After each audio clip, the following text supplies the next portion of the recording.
Hola, vamos a ver el tema 3 de teoría de mecanismos sobre la dinámica del sólido rígido.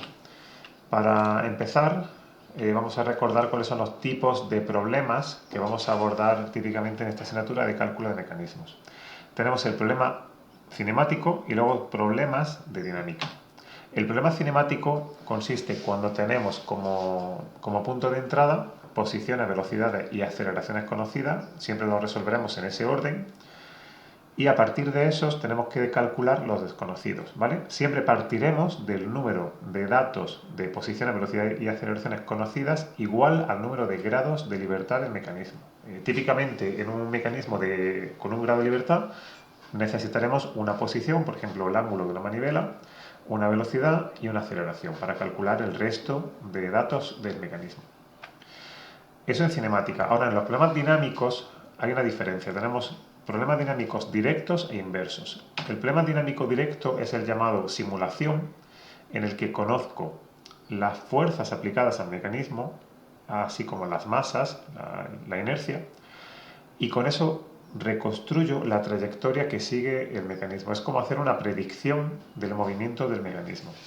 Luego tengo los problemas dinámicos inversos, en los que hago justo lo contrario. Quiero que el mecanismo haga cierta trayectoria y calculo qué fuerza tengo que aplicarle para que haga esa trayectoria.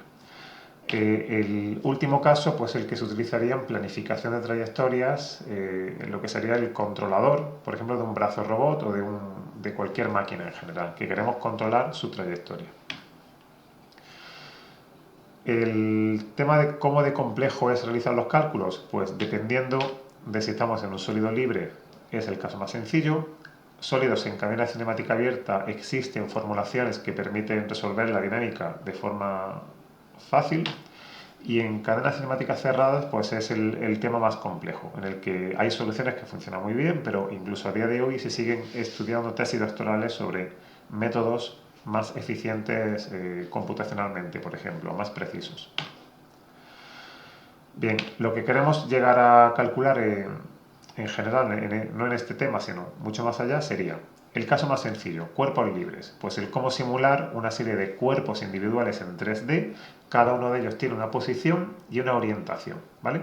Y dependiendo de su estado, estado significa posición y velocidad lineal y velocidad de giro, calcular y las fuerzas externas, ¿vale? Calcular cómo evoluciona la trayectoria.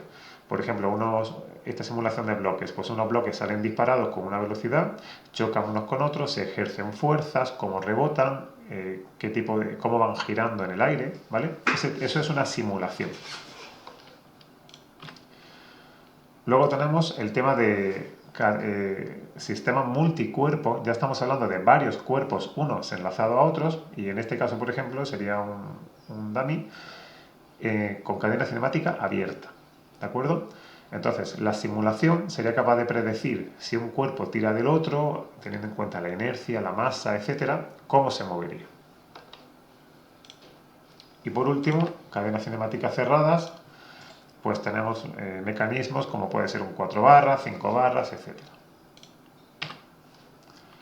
Bien, en este tema 3 de esta asignatura, vamos a estudiar solamente el caso de cómo plantear las ecuaciones dinámicas de la evolución de la aceleración a partir de la fuerza y de la masa para el caso más sencillo que hemos visto, el de cuerpos sólidos libres. Bien, para ello tenemos que estudiar esta serie de temas. Empezaremos con dinámica de la partícula, luego el sólido rígido, inercias, de ahí pasaremos a ecuaciones de movimiento, momento angular y finalmente el principio de D'Alembert, que es el que nos permitirá plantear ejercicios sencillos sobre este tema.